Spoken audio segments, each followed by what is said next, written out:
video for today, I'm making air fryer chicken drumstick for family dinner, guys. Napaka-easy and less time, guys. Ito yung mga ingredient ginamit ko. Gumamit lang akong 3 piraso na chicken drumstick.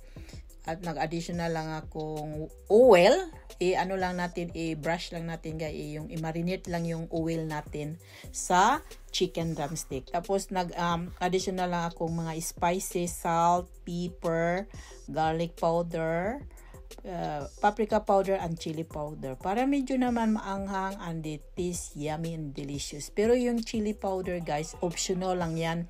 Kung sa hindi mahilig na mga sili, so huwag mong lalagyan.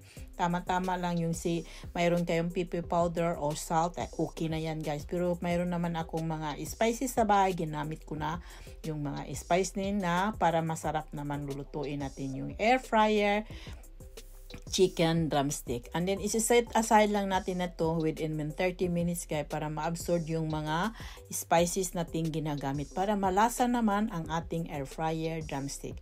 So ito na yung air fryer ko, guys. Ano na lang, nilagyan kong oil yung sa ilalim, parang hindi didikit yung ating chicken drumstick. Ito na, guys, ilalagay natin yung chicken drumstick para naman mayroon tayong pang dinner for family today. Kain ito yung non-baked potato. Ito na, guys, nilagay ko na sa air fryer 140 and within 45 minutes. Now that is my air fryer chicken drumstick is done. That is ready to serve my family dinner with big potato or chicken. It depends. Paki-subscribe and follow, paki-share. Thank you!